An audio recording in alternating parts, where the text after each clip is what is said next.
नमस्कार दोस्तों, क्या आपको कभी वाईफाई कनेक्शन को लेके प्रॉब्लम हुआ है कि वाईफाई कभी कभार बहुत ज़्यादा स्लो हो जाता है। ऑब्वियसली दोस्तों, ये प्रॉब्लम सबके साथ है, मगर दोस्तों हमें इन फर्स्ट वर्ल्ड प्रॉब्लम को लेके कभी भी परेशान नहीं होना चाहिए, कभी भी उदास नहीं होना चाहिए, बल्कि दोस्तों हमें गर्व करना चाहिए कि हम लोग कितना आगे आ चुके हैं। हमारे पास बेहतरीन से बेहतरीन फूड है, बहुत अच्छा बेड है, बहुत बेहतरीन घर में रहते हैं और अभी लाइफ में बहुत ज़्यादा लग्जरी है। मगर दोस्तों इन फर्स्ट वर्ल्ड प्रॉब्लम से आते हैं हमारे दिमाग में बहुत सारे डिस्ट्रैक्शंस जो हमें अपने फुल पोटेंशियल पे बिल्कुल भी काम नहीं करने देते। दोस्तों एक इंसान को जिंदा रहने के लिए क्या चाहिए? सिर्फ मेन 3 चीज़ों की जरूरत होती है, रोटी, कपड़ा और मकान। दोस्तों अगर हम थोड़े टाइम के लिए अगर इनमें से एक ही चीज़ को अगर हम लोग दूर कर लें, वो हमारे दिमाग को डीक्लटर कर सकता है। तो दोस्तों यहाँ हम लोग कपड़े और मकान को तो छोड़ नहीं सकते, तो जो ऑप्शन हमारे पास बचता है वो है रोटी, यानी कि खाना। तो दोस्तों यहाँ हम लोग कुछ टाइम के लिए खाना जरूर छोड़ सकते हैं। दोस्तों फास्टिंग कोई नई चीज नहीं है, अगर आप अलग अलग रिलीजन में देखोगे तो इसी चीज को बहुत सालों से प्रैक्टिस किया जा रहा है। करवा चौथ के टाइम हिंदू वुमेन अपने पति की लंबी उम्र के लिए फास्टिंग रखती हैं। मुस्लिम फेस्टिवल रमजान में भी फास्टिंग किया जाता है, जिससे वो अल्लाह के खिलाफ अपना डिवोशन दिखाते हैं। और दोस्तों बुद्धिस्ट भी फास्टिंग करते हैं, जिससे उनको एनलाइटनमेंट मिलता है। दोस्तों फास्टिंग को पॉलिटिकल प्रोटेस्ट के लिए भी यूज किया जाता है, जैसे महात्मा गांधी जी ने किया था। दोस्तों अगर मेडिकल साइंस की बात करें तो फास्टिंग को कैंसर के ट्रीटमेंट में, अल्जाइमर जैसी डिजीज की ट्रीटमेंट में यूज किया जाता है। तो दोस्तों रिलीजन से लेके मेडिकल प्रैक्टिसेस तक हर जगह फास्टिंग का यूज है। और दोस्तों अथेनियन फिलोसोफर प्लेटो भी यही बोलते हैं,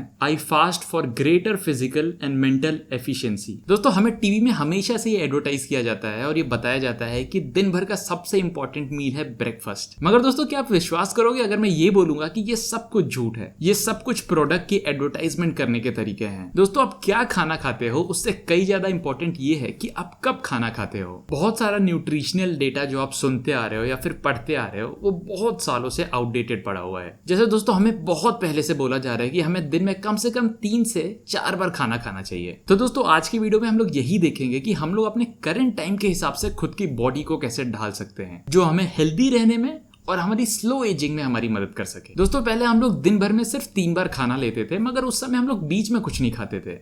मगर दोस्तों धीरे धीरे हमारी हैबिट ऐसी हो गई है कि हम लोग 3 बार तो अब खाना खाते ही हैं, मगर बीच बीच में स्नैक्स भी खाने लग गए हैं। मगर दोस्तों ये दिन भर कुछ ना कुछ खाना हमारे शरीर के लिए बहुत ज्यादा बेकार है। पूरे दिन खाना खाने से हमारे पैनक्रियाज और डाइजेस्टिव सिस्टम पे बहुत ज्यादा स्ट्रेस पड़ता है। उन पे इतना स्ट्रेस आता है कि वो लोग ढंग से काम नहीं कर सकते, और अगर वो ढंग से काम नहीं कर सकते तो हम अपने फूड को ढंग से डाइजेस्ट नहीं कर सकते, जिससे हमारे फूड के न्यूट्रिशन ढंग से डाइजेस्ट नहीं हो पाएंगे। इसीलिए दोस्तों हमें हमारी बॉडी को कुछ टाइम के लिए फ्री छोड़ना बहुत ज्यादा जरूरी है, ताकि हमारा बॉडी हमेशा खाने को डाइजेस्ट करने में ही बिजी ना रह पाए और अपने बाकी फंक्शन भी करे। इसीलिए दोस्तों हमें हमारे डेली रूटीन में इंटरमीडिएट फास्टिंग भी प्रैक्टिस करना चाहिए। दोस्तों इंटरमीडिएट फास्टिंग का मतलब ये होता है कि आप सिर्फ कुछ टाइम के लिए खाना खाओगे, और जिस टाइम आप खाना नहीं खाओगे उस समय आप कुछ नहीं खाओगे। आप अपने बॉडी को फास्टिंग मोड पे रख दोगे। अब दोस्तों ये इंटरमीडिएट फास्टिंग होता कितने घंटों का है? दोस्तों ये आप अपने हिसाब से डिसाइड कर सकते हैं। अगर आप पहली बार शुरू कर रहे हो तो आप 16 आवर्स के लिए फास्टिंग कर सकते हो, और धीरे धीरे आप 18 और 20 आवर्स तक भी जा सकते हो। यानी कि आप 16 घंटे खाना नहीं खाओगे और बाकी के 8 घंटों में ही अपने टाइम को डिवाइड कर लोगे जिस समय आप खाना खाओगे। दोस्तों जैसे आप 16 आवर्स की इंटरमीडिएट फास्टिंग कर रहे हो, तो आपने शाम का अपना आखिरी मील 6 बजे लिया, और आप अपने अगले दिन का मील लोगे सुबह 10 बजे। और दोस्तों उसी के हिसाब से आप अपना लंच भी डिसाइड कर लोगे, जो आप 2 या फिर 3 बजे के बीच में लोगे, और आपका आखिरी मील फिर से शाम के 6 बजे हो जाएगा।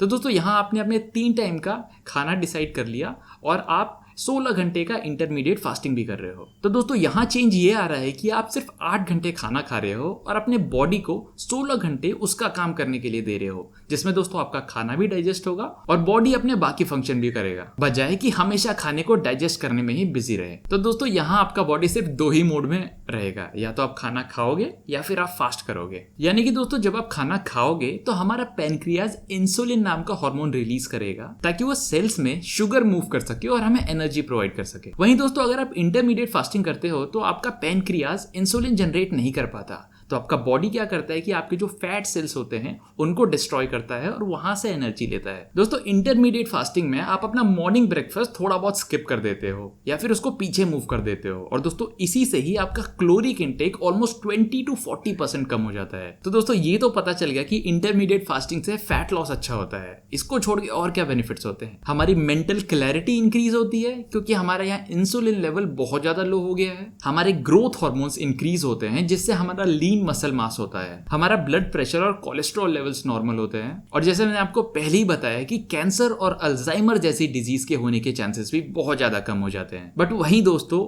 इंटरमीडिएट फास्टिंग के बहुत सारे डिसएडवांटेजेस भी हैं। डिसएडवांटेजेस एज सच नहीं, मगर मैं बोल सकता हूं कि कुछ लोग होते हैं जिनको इंटरमीडिएट फास्टिंग नहीं करना चाहिए। जैसे कि अगर आप छोटे बच्चे हो तो आपको इंटरमीडिएट फास्टिंग बिल्कुल भी नहीं करना चाहिए। अगर आपका एज 70 साल से ज़्यादा है तभी भी आपको फास्टिंग नहीं करना चाहिए। अगर आपका बॉडी मास इंडेक्स कम है तभी भी आपको इंटरमीडिएट फास्टिंग नहीं करना चाहिए। तो दोस्तों क्वेश्चन ये आता है कि जब हमारा बॉडी फास्टिंग मोड में रहे तो क्या हमें सचमुच कुछ नहीं खाना चाहिए? नहीं दोस्तों, इस समय पे आप वाटर इनटेक ले सकते हो, आप कॉफ़ी ले सकते हो, आप टी ले सकते हो, यहाँ तक कि आप कोकोनट वाटर भी ले सकते हो। अब दोस्तों जब बात आती है कि हमें क्या इनटेक नहीं लेना चाहिए, तो दोस्तों आपको सिगरेट, अल्कोहल और शुगर जैसी चीज़ें बिल्कुल भी नहीं लेना चाहिए, क्योंकि दोस्तों इंटरमीडिएट फास्टिंग हम अपने बॉडी को और भी ज़्यादा बेहतर बनाने के लिए कर रहे हैं, और अल्कोहल, शुगर और सिगरेट ये सारी चीज़ें हमारे बॉडी को डिस्ट्रॉय करते हैं। और दोस्तों लास्टली और फाइनली, किसी भी अच्छी चीज़ के रिजल्ट आपको अगले दिन ही नहीं दिख जाते हैं। अगर आप इंटरमीडिएट फास्टिंग कर रहे हो तो आपको कम से कम 6 से 8 हफ्ते तो जरूर देने पड़ेंगे, और तभी जाके आप रिजल्ट देख पाओगे।